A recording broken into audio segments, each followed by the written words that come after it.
Hi everyone, so I'm going to try and use this guy. I tend to move around a lot. If you can't hear me, just holler. Oh, there we go. So thanks Valerie, and thanks for having me this afternoon. I'm thrilled to be here. Figure this guy out. So I am a manager and senior consultant out of Ignite. Ignite is a consulting group that is based out of the Infection Prevention and Control Department at the University Health Network. And I'm gonna sort of leave it there, and we're gonna get into things, and I'll tell you a little bit more about how we got to where we are as I go through today. This is informal, so as I'm rambling on about complexity science, and hopefully you're seeing some relationship to the work that you're doing, please feel free to ask questions, shout out, you know, if I'm going off on a tangent, it's not making any sense, just I want this to be as interactive as possible. But before we get into it, what I'm going to have us do really quickly, we'll cut it down a bit just because of timing, is a bit of what I call speed networking. So I'd like you all to stand up, find somebody in the room that maybe you don't know as well. I know you've done a lot of networking already today and over lunch. But I'd like you to ask each other 2 questions. So the first question is, what's the biggest challenge that you see you're facing in your field today and potentially looking on into the future? What's that one thing that's kind of nagging in your day-to-day that you sort of think about in the field of occupational health, safety, disease prevention? And then the other question would be, why are you here today? So what are you hoping to get at today? What brought you here today? So ask each other those 2 questions. Have a short little conversation. These are going to be 2-minute conversations, and then you'll hear me kind of shout out. You're going to switch, find somebody new, and have the same conversation again, and then we'll bring it back. We'll just do it. We usually do it a few times. We'll do it twice today for timing. Okay? So that's how we're going to start. So you can stay seated, but I encourage you to stand up, sit around. Yeah, how are you?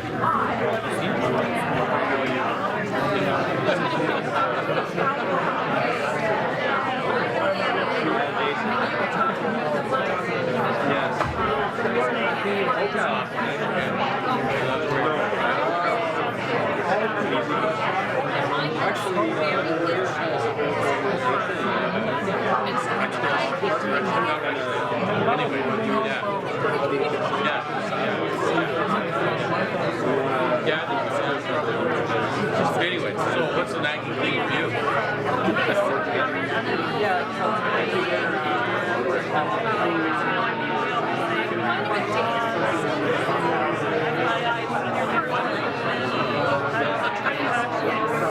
Like something to do with inadequate, like inappropriate for the application. I think in prevention or in research. I know, isn't it weird? And I actually feel that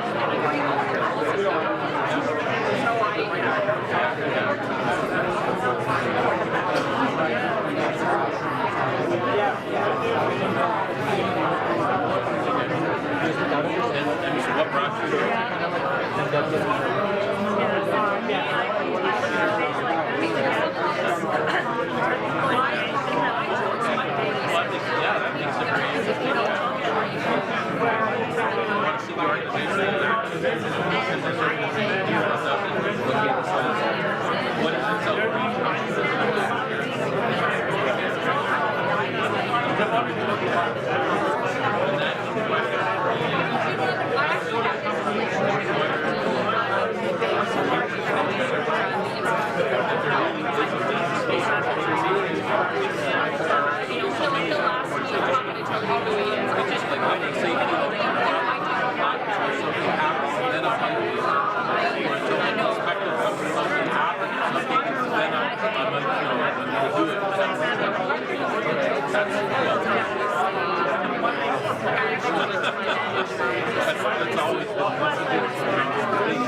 always want to see All right, everyone. hotels run, because that can allow us to follow. All right, everyone. Find somebody new. Same conversation. Find somebody new.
But that's a tough one to get into. WSGS did a great job.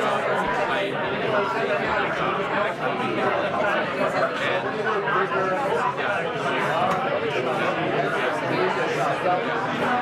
So you're watching about good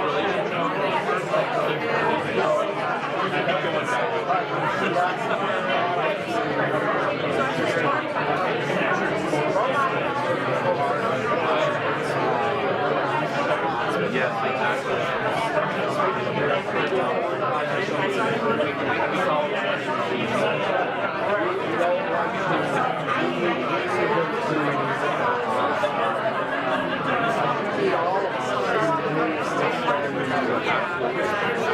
Because a lot of the larger players already get it.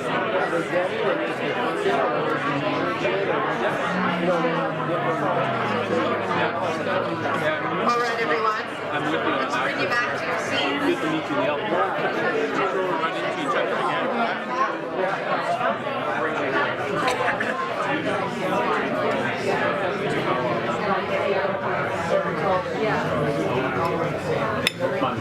Love it. Great having so much energy after lunch. Fantastic.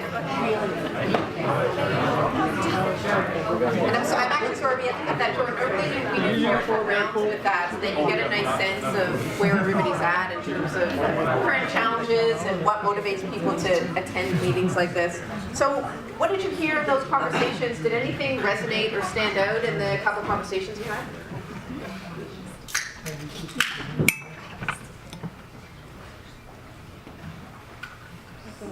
Knowledge transfer. Knowledge transfer. Yep. What else? Yeah. Information. Information. So tell me more about information. Getting information. Getting information. Getting About information. What's out there, what's available. Oh. Resources. Resources, Information and okay. resources. Interesting. What else?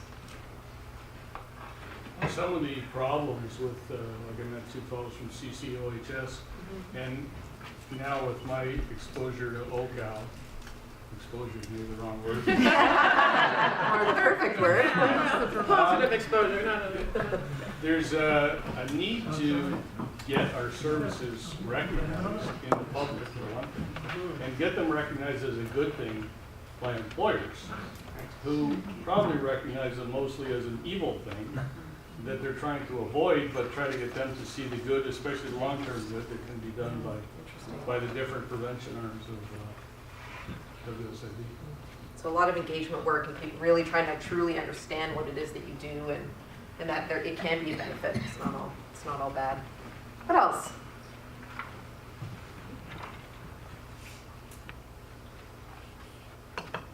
Yeah, in the back there. Breaking down silos among different types.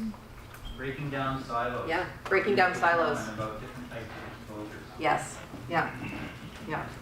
We hear that all the time, and a lot of the work that I do now in healthcare is focused on just that, is breaking down the silos that we have in healthcare, right? Where everybody's just in their own little world, in their own little bubble, but here we are all trying to work to the same goal of caring for our patients and providing a safe environment for them and for our staff, right? But there's not a lot of crosstalk, so that's a big one. Anything else?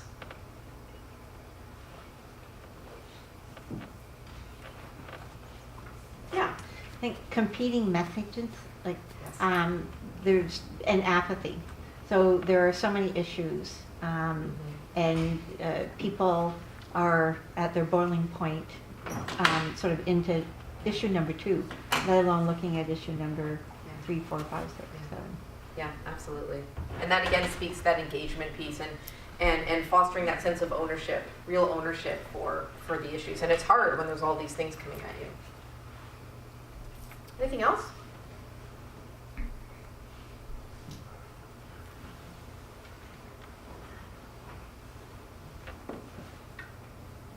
Okay, pretty good. So the awkward silence is on purpose. I don't mean to make you too uncomfortable there, but I actually do that on purpose. So, and usually I'll wait the full 20 seconds. But the reason for that is that, particularly in the world of healthcare where I'm from, it's go, go, go all the time. And there's not a lot of time for people to just sort of sit and think about the question they've just been asked or the task that they have to do next, right? It becomes almost very robotic for our frontline workers. And there's also not a lot of time provided just to think. So I like to, when you pose a question to a group, it's just a little technique we use, right? Is to just give some time for people to think. One, because they don't often have it, and also because there's lots of people who have more kind of introverted types of personalities that need the time to process what you've just asked them before moving on. So we're always very uncomfortable with silence, and we just sort of push through. And you can imagine that if you didn't wait, you kind of just interrupt and kind of move on to the next thing, because we don't want to stand there staring at each other in silence. But there can be a lot of benefit to wading through that. So thank you for the feedback. I think that the comments on engagement and the silos and all of that fits very nicely with what I'm going to be talking to you about. And those are some of the biggest struggles that we've had in the world of infection prevention and control in healthcare, and really much more broadly into the realm of patient safety. And that's where I come in, and that's where this concept of frontline ownership comes in. So before I get into that, I'll tell you a bit more about kind of my journey and my story. I've been with infection prevention and control for about 10 years now. I come from an epidemiology background, so that kind of methodology, science-based, research-based methodology. And the reason that we got into this, trying to understand this concept of complexity science, is because some of what you're describing. So in the world of infection prevention and control, it's really not rocket science, what we're talking about. Day-to-day practice for healthcare workers around cleaning your hands before you touch a patient and putting on your personal protective equipment, right, when you have somebody isolated for something that's potentially airborne, is pretty straightforward stuff. The science behind it is actually not that rigorous, because you can't do randomized controlled trials for hand hygiene. But people just weren't compliant. So over the years and years and years, what we found ourselves doing was, well, if people aren't compliant, they must not understand what they have to do. And so we would educate, right? That's what we do in these big academic teaching hospitals. And when that wouldn't work, we would continue to push education and continue to push policies on our staff. And when that wouldn't work, we would make the education mandatory, right? Well, then it has to be mandatory, and then let's add it to the list of all the other mandatory things we're asking people to look at. And it just wasn't working. And one of what we discovered many years later, and we kind of felt like we're banging our head against the wall, like, why are people not following these things? It seems so obvious that, if you have, that you should be cleaning your hands before you touch a patient, or that, if you have a patient that, has new onset diarrhea, you should put them into isolation because they're just, exposing everything around them, including you, right, as the worker. So why aren't they doing these things? And part of it was that we weren't looking at healthcare in the right way. We were trying to treat some of these more complex problems as simple problems, and we weren't taking this complexity science-based approach. And we came upon this work actually from some work that was being done in the US around reducing methicillin-resistant Staph aureus infections in healthcare. And it stemmed from something called positive deviance. And I won't get too much into that, but that kind of led us on this journey of trying to look at things differently. And really deeply engaging the people actually touching the problem every day and trying to understand the complexity behind what we were asking them to do and why things weren't happening a certain way. And we learned a lot of this from work that was being done by a professor out at York University named Brenda Zimmerman. You may have heard of her. She actually tragically passed away almost a year ago, December, in a car accident. But she was a pioneer in this work around looking at complexity and complex systems and bringing that into the world of healthcare. And she really opened our eyes to trying to understand all the different moving parts. And I'll get into a bit more of that as we go through. And so what we realized was if we can look at things from a complexity framework and we can really try and understand, the issues that are arising from those touching the problem every day, so from all the different silos, all the different groups in healthcare, then that approach is gonna be a lot better than sort of this standard top-down, standardize and roll it out method that we were doing, right? Also, when we take this approach, we tend to focus on the culture more. And the fact that just because we're one big organization at University Health Network doesn't mean that one way of doing things is gonna work across all of our 7 sites. Right? Because we know very well that at Toronto General, the culture at Toronto General is totally opposite that of Toronto Western. And if I bring a process that was developed at Toronto General, this just happened the other day, a manager at Toronto Western actually brought this up as an issue. If I bring a process from Toronto General to Toronto Western and tell them, and it could be great, it could be the greatest thing and it could be great for our staff and for our patients, but if I bring it to them and tell them that it was developed at Toronto General, no. Right? Immediately, still after 30 years of this merger and we're all one big happy family, and that speaks to the culture. So instead of pushing against the culture and trying to force that standardization, if we don't have to, I'm not saying that you can always do that, but where you don't have to, let's allow for some of that local variability. Let's allow for some of that culture to shine through, and let's listen to the people touching the problem every day so that they can tell us how things are going to work better for them. And I'll give you a lot of stories from the infection control world. And so that's what we started to do, was think about things in a complex way and start addressing problems a bit differently and find different ways of engaging our frontline staff to get to that endpoint. And I'll take you through a couple of examples of what those methodologies are. This statement you've probably seen a lot, culture eats strategy for breakfast. This is another reason this was the big piece, right? This is what we were missing. So you can have all of your systems in place, but if you don't look at the culture piece, you kind of just, it's like it's the last hurdle in the race, and it's 10 feet taller than all the other hurdles. So you're going through, right? You're jumping all the hurdles, you're sailing along, everything's great, and then you just get smacked in the face with culture. And so taking a step back to try and understand what those differences are. And then sometimes when people say, oh, that's not going to work here because it's different, sometimes that's not just an excuse. Sometimes that's real, and sometimes we need to try and understand that a bit better and have people come up with solutions that make sense for them. So I'll give you an example. Within parameters. So when you listen to this at first, it feels like chaos. Our director, Michael Gardam, who I do this work with, who's an infectious disease physician, used to say it felt like hugging clouds. Like, I don't really understand what you're saying, and it feels very chaotic, and I'm just going to spin out into some world of chaos. But it's not actually like that, so I'll give you a quick example from an infection control standpoint. We had a unit come to us a couple years back saying that they wanted to change our isolation signage.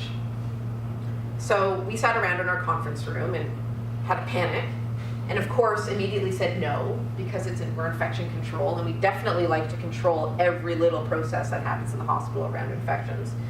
And we basically said no. We didn't even really ask them what they wanted to do, but the signs are the signs. And if you change the signs, there's going to be mass chaos, right? There's going to be confusion, people won't know what to do, and maybe they're going to put something wrong on the sign. Luckily, this unit was quite persistent, so they pushed back on us. And they said, well, okay, we're not changing the color of the sign. Well, we still get questions about that, but this wasn't about that. We're not going to change the color of the sign, and we're going to leave the content the same. The only thing we want to change is the size. Why? Because right now the signs are, this big, and these are the signs we've just given them, assuming that this is what's going to work for them. I am not a nurse on that floor. I have no idea what the process is there, but we've given them these signs. Isolation sign has to go up. Doors are always open to patient rooms, pretty much, right? Unless somebody's under airborne isolation and they're negative pressure, the doors are always open. And so the signs on the open door, and what's the lived experience from the staff was, we're not seeing the sign on the door because the door's open and we're just walking into the room. My perspective was, well, you should know the status of your patients, and there's a big cart with all of the personal protective equipment sitting right there. Like, isn't that enough of an indicator to you that you need to stop and do something and maybe look around for a sign? But again, that's their lived experience. This is what they're telling us, and they're actually talking about infection control, which is fantastic. So what they wanted to do was make the sign smaller and put it next to the room number. Maybe in addition to on the door, but because that's what people are looking for. This is what they're telling us. I would never have thought of that, right? Not having somebody that does rounds every day, I just would never have thought that people are actually looking for the room number. They did their own auditing, they played around with it, they made these smaller signs themselves, that we didn't have to do anything for them. They had the template and they just went with it. And they put these signs up, and they had a huge uptake in compliance with putting on the personal protective equipment when they were supposed to. Now, was it the sign? Probably not. We know that signage doesn't have a huge impact on people, but when it does work, it works because it was their solution to a problem. They had some flexibility within our minimum, what we called our minimum specifications. So content has to be the same, color has to be the same. I don't care if you make it 10 feet tall and hang it from the ceiling and people walk right into it. I mean, now maybe the health people would not want that, but right? So it doesn't matter to me. But as long as our minimum specifications were met, they can do whatever they want, and they did. And that small little tiny thing fostered a sense of empowerment and ownership amongst that frontline team. And then they got on board with all kinds of other infection control things that they would not touch with a 10-foot pole before. Now, so part of that has to do with, here's our idea, and they're actually letting us do something that's ours. And so it's that sort of toe in the water, and now we feel like we actually can take some ownership and create a space that works for us. And so that's sort of one example that I use a lot because it's really quite telling as to why, how we can find that balance, and how some of those very small things, when you work in a very top-down hierarchical environment that healthcare is, right? It's very militaristic. Even the language we use, even calling my work frontline ownership, the people on the front line, and it's the chief of surgery and the chief nurse and all this sort of thing, that can be a very hard place to be.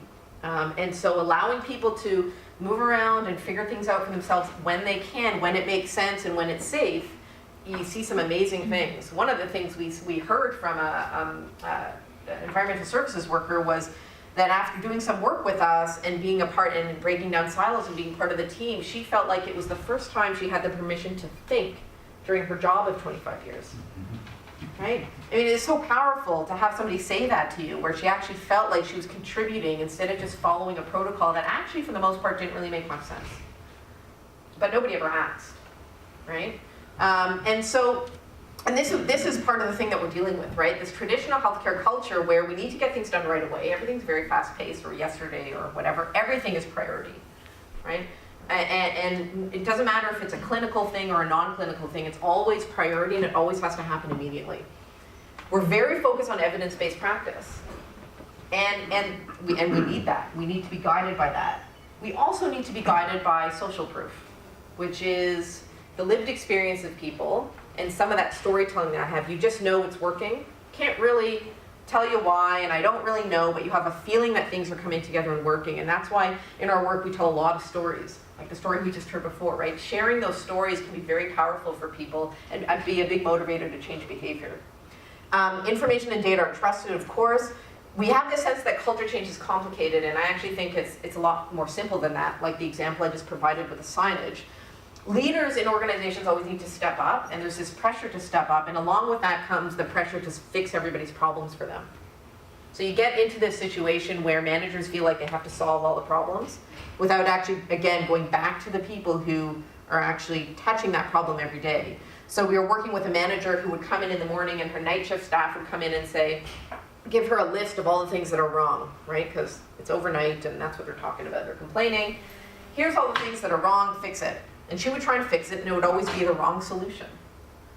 And it was a simple shift in conversation of her pushing back a bit more and saying, okay, thanks for the list. What are you going to do about it?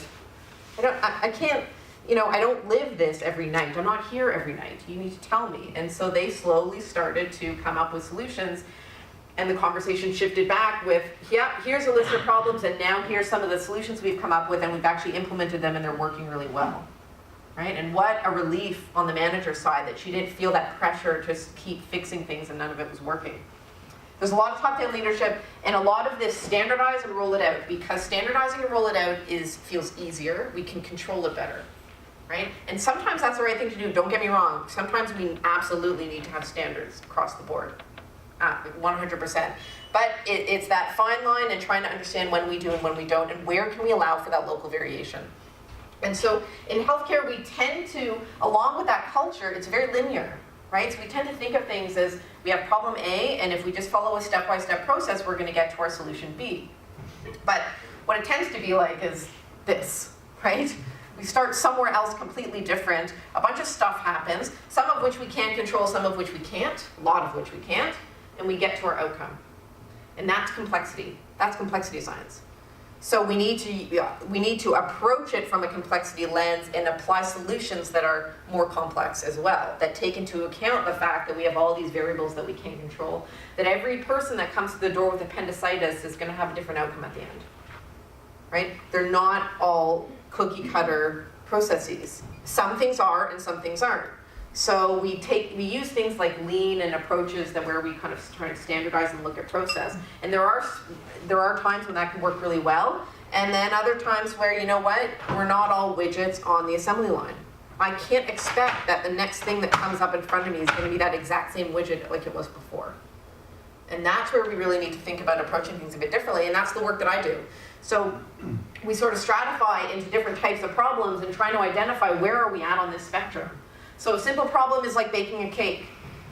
I have a recipe, step-by-step process. If I follow the recipe, there's going to be cake at the end, likely, right? I tried to make a pie on the weekend, and I don't know, the filling was pie, but the crust was not pie.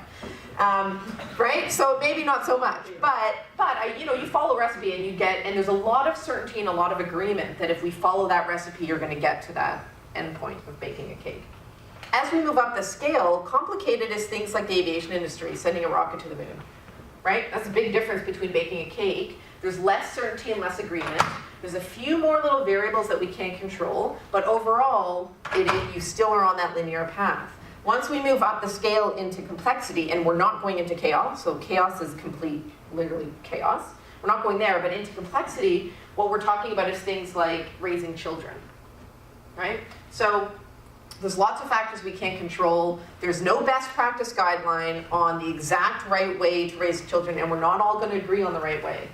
There are some things that we're going to agree on, right? We might agree on some minimum standards that all children should have, but they're going to be minimal. So a lot of people say, oh, education, right? Great, minimum standard, kids should be educated. What type? Private school, homeschool, French, Then you all start to, right? We start to spread out a bit. But that's our minimum specification, education, feed them, love them, clothe them, right? But anything more specific than that, and we're going to get a ton of variety. And that's where that complexity piece comes in. And you can't guarantee, there's not a lot of certainty and agreement that if you do things a certain way, you're going to have the outcome that you're hoping to have. And that really is what we live most of healthcare in. Most of healthcare fits into that kind of complex place. And it's not very comfortable. Right? So again, we always retreat back to the standardized, ordered process because that's comfortable and that's where we like to be. But if we can take a step out from that, we actually can see a lot of really engaged and empowered staff that are coming together. So another way of saying that is we keep using tools like checklists and standardized things to tackle these complex problems. And that's where I think we're missing the boat sometimes. And again, it's not everything, but it's sometimes. Cleaning an operating room after a surgery, that is very stepwise, very process that can be, very standardized, right? Surgical checklist is another good one, right? We follow a surgical checklist. It keeps everybody in the area safe, keeps the patient safe. Problem is that if you haven't engaged the team on using that checklist, we still see wrong-sided surgeries with people that followed the checklist. To do with the fact that people don't feel comfortable speaking up to a surgeon when something starts to go bad, right? There's like this wall, and you don't say anything. You don't question what the people above you are doing.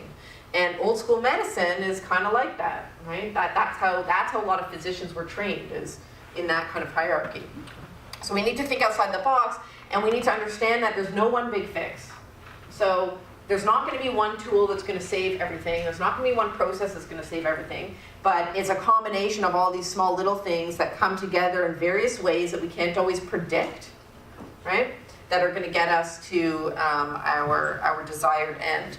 And so another way of looking at that is, if you have a goal for any sort of project or program, and you're trying to get everybody up here, and everybody's all the way over here, right? You've got a long way to go. There may be certain roads on the map that you want people to take to get to that final destination. And we call those our minimum specifications. So like with the sign, right? I'll go back to the sign example.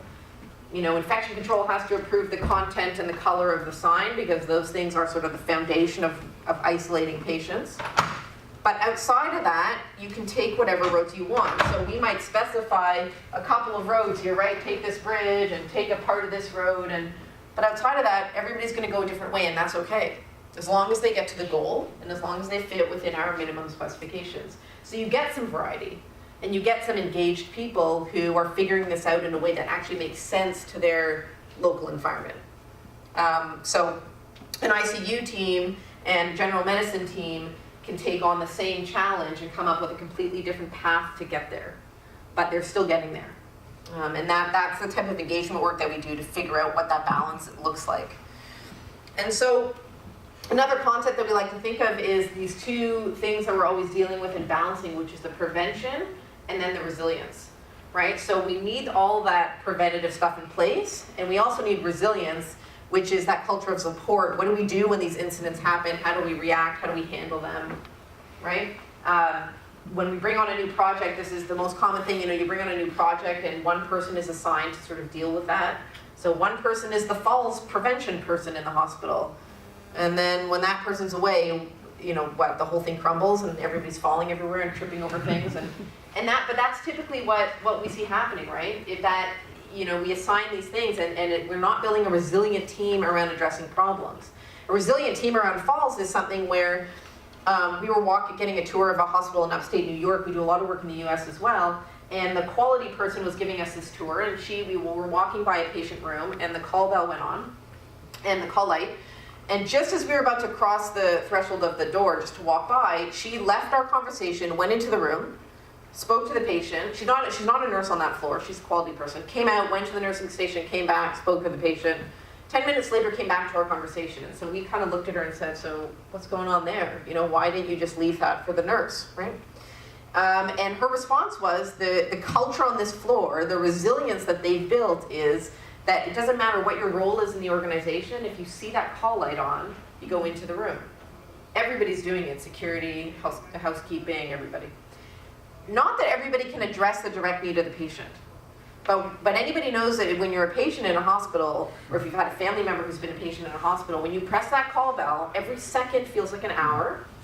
And a lot of times, yeah, the nurses are busy, right? And they just can't get there right in time. And so what happens is, I've pressed the call bell, 2 minutes has felt like 2 hours, and so now I'm gonna try and get out of bed to get what I need, and I'm gonna fall. And that's what was happening consistently over time. So they have great stories of all kinds of people who don't necessarily have the skill to deal with it clinically, but all they're doing is sitting with the patient until the appropriate person comes by. And maybe they're just grabbing their glasses from the nightstand so that they can read the paper, right? Simple stuff. And it gets everybody engaged. And so that's the kind of resilience that we're looking for. So reminders and nudges from peers, all that kind of stuff. That's where people really are building up kind of that culture of support. Reminders for hand hygiene. We see this happening all the time where teams are now actually reminding each other to clean their hands. Whereas before that would have been like, you know, we'd have screaming matches and all kinds of things. We still have organizations where hand hygiene auditors are called narcs, and the police, and get out of here, and what are you doing, and you don't know my job. So when people say that to us now, we say, well, come audit with us, simple ethnography. Why don't you look at it from our perspective? Why don't you see what we're seeing? And pretty much every single time we do that, it completely changes the perspective of the person who's kind of pushing back on whether or not this is a real problem. So the chief of our emergency department told us hand hygiene wasn't a problem, and actually we're the emergency department, so we're too busy to clean our hands, and so we should have a different target. Totally true story. Okay, that's kind of a crazy thing to say. So you say you're too busy. Okay, let's just stand for 5 minutes and I want you to just stand and watch. It's not auditing, we're not doing any, not marking anything down. You're just observing your staff doing what they're doing on a daily basis. It was an average day in the Emerge. Not super busy, not super slow. And what he saw was all of his staff, nurses, physicians, whoever else, consult staff, going in and out of rooms, going in, getting the tubes for blood, drawing blood, coming out, going here and there, and not cleaning their hands. Walking by multiple hand hygiene dispensers that are all full, because we've done a lot of work on that in the organization, and they just weren't doing it. But in that, he had to see it for himself. He needed the social proof. There's no number of research or studies that were going to convince him that this was an important thing to be doing. He had to see it for himself. And so we spend a lot of time we call that simple ethnography, where people step out of their environment that you're just kind of surrounded by every day and just observe and watch, not in a judgmental way. And all kinds of amazing stuff happens as a result of that. And so he got rid of the concept of needing a different target, and actually then the rates started to go up because there was more momentum behind it.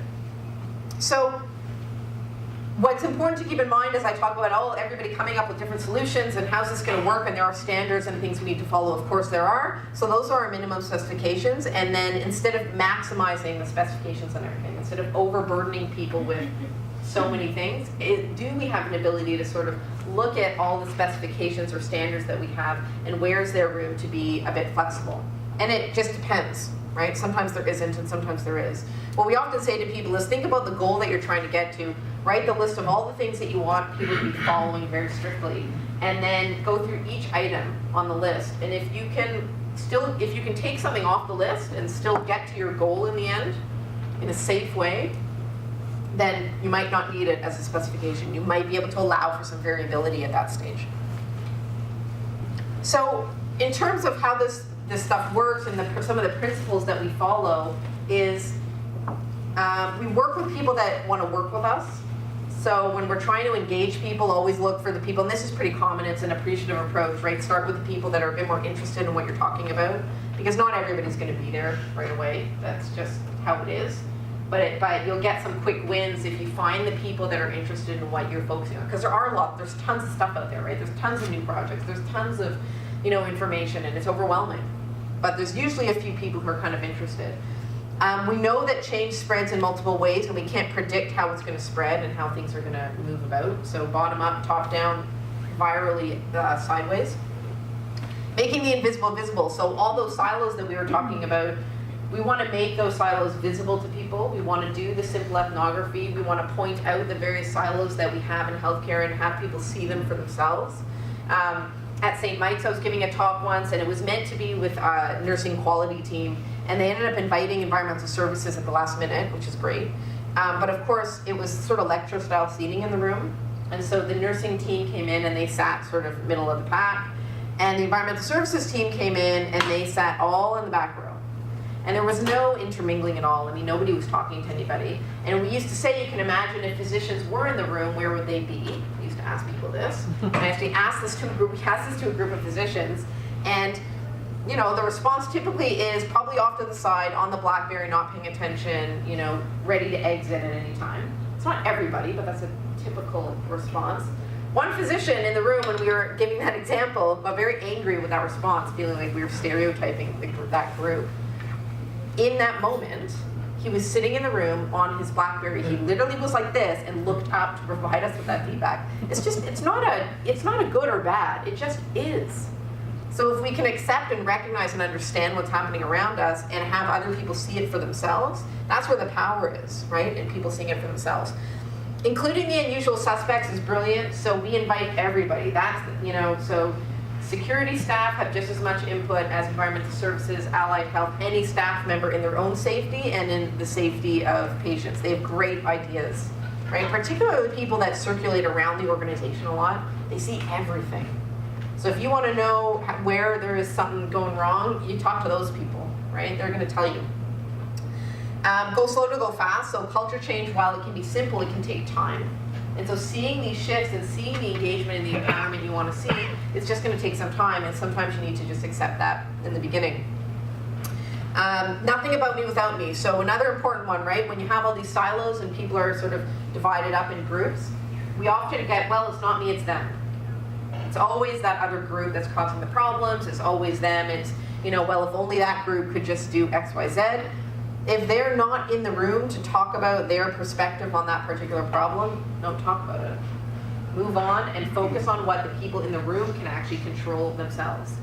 That's a big one for us. It's a big one for our own team around infection prevention and control. Because we like to sit around our conference room and our team meetings and just try and, we're always like, well, housekeeping should do this, and allied health, and if they just did this, and we argue about it. For 2 hours, our team can argue about something that we have absolutely no control over, right? But it's very hard to sometimes let go of that.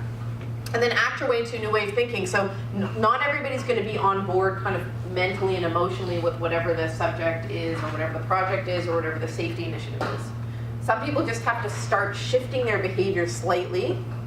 One small shift in behavior, and then the brain catches up later, right? And that's okay.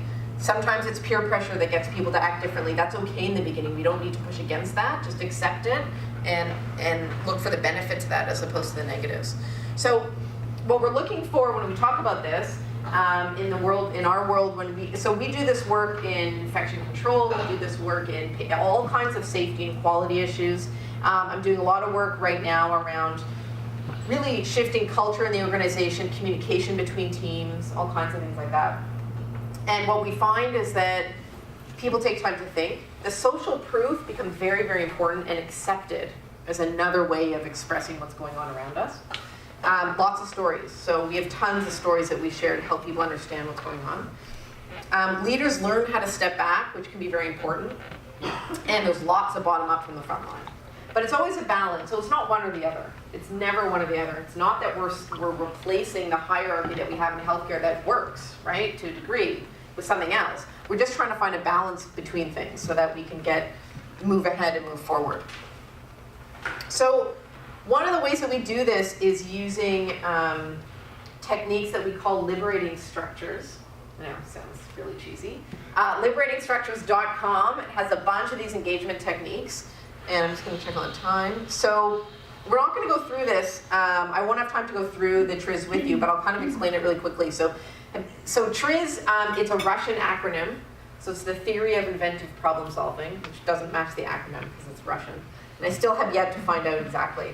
I need somebody who speaks Russian. But it's a reverse engineering technique. So it's a very, very small snippet of a much larger engineering process that was actually used in designing bridges. Okay? So what we do, instead of going out with an education, like to really understand what's on people's minds and what's going on, instead of going in with a PowerPoint education thing, we go in and say, okay, how do we ensure that we spread C. diff to every single person on this unit, staff and patients alike, and everybody gets really sick and dies? Like that, we ask that question. People get really sick and die. What does that look like? What does that system look like?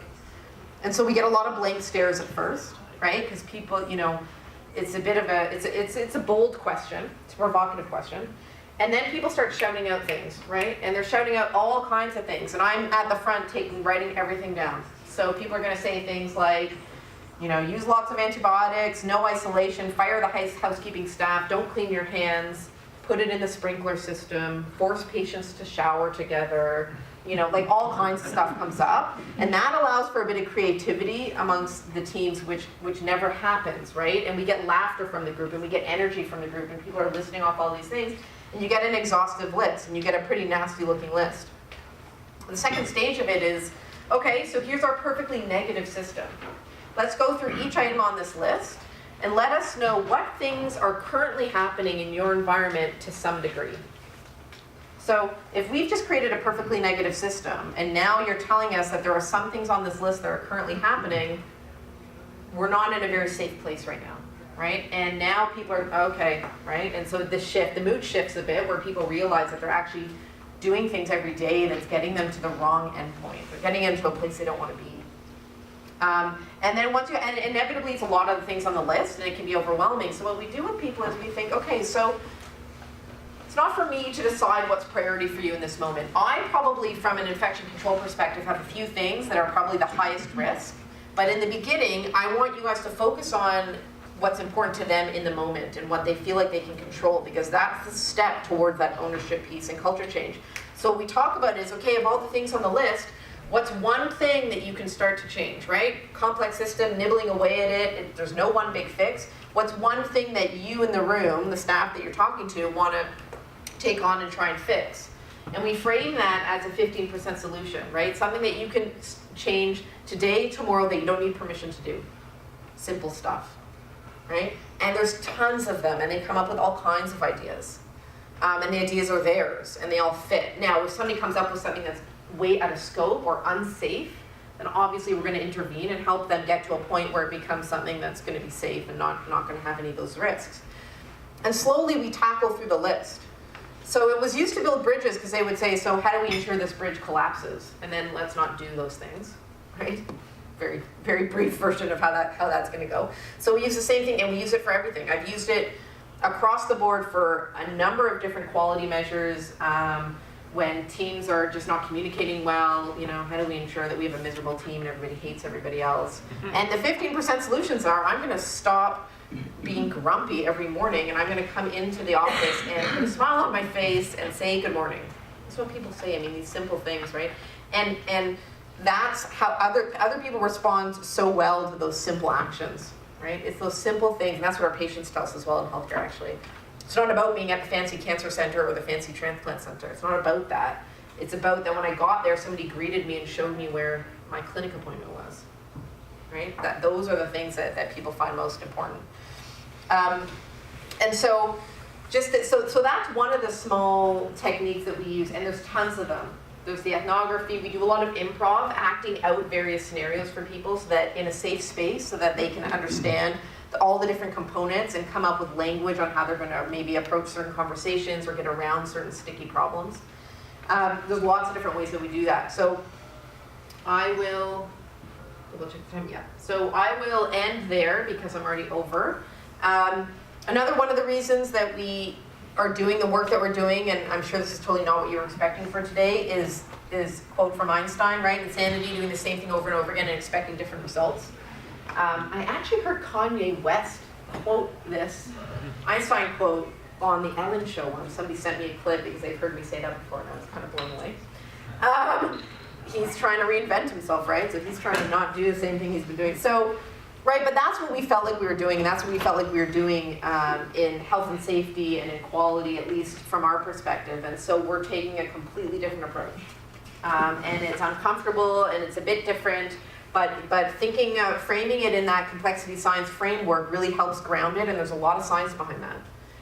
And we've seen great results over time with it in terms of reduction of infections, reductions in falls.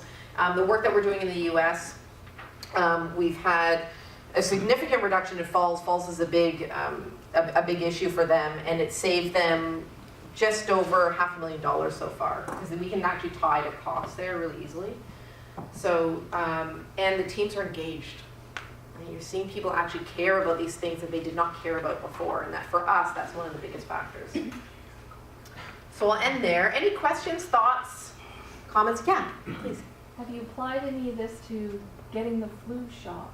Or should I not ask? So, yeah, please ask. I love the flu shot. So we try to. The trick with the flu shot is that it's so, there's so much value behind the decision, so your own personal values behind the decision.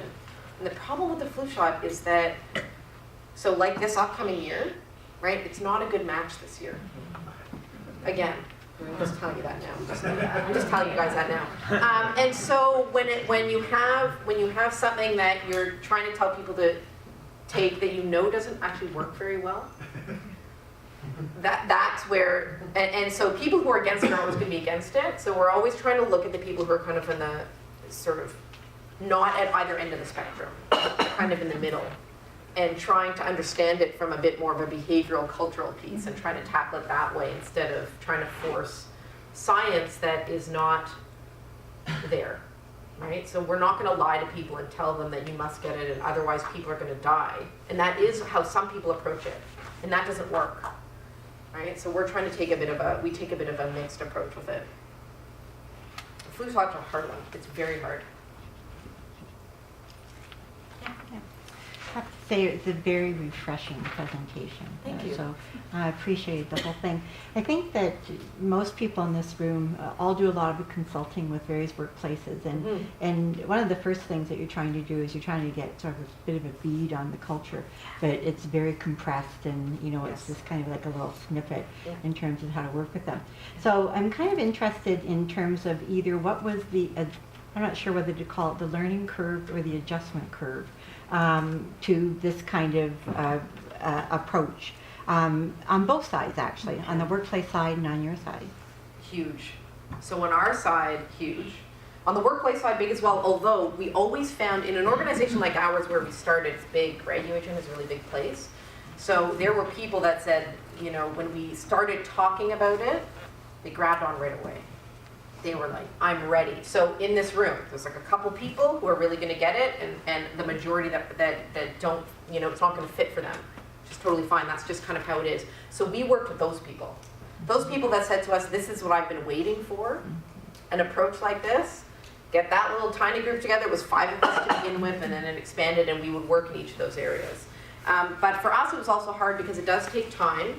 And we expected things to sort of be changing, and they weren't quite changing, and it took a while. Like you did feel a bit like you're spinning your wheels, and what am I doing? Right? I don't have the PowerPoint. I'm not doing, like, I'm not educating. I'm not doing what we would normally do. And just, you know, learning some of the techniques and stuff is also, they're different, right? I don't like doing improv. I just don't. Right? But I know how powerful it can be. I've seen it work. And so we put ourselves in those positions. And our organization took a long time. We had to do a lot of work outside in other places before they have circled back and started to actually use this stuff more. And that's been maybe over the past couple of years. We've been doing it for about 6 or 7. Yeah, a lot of work elsewhere before they sort of got to that point. Yeah.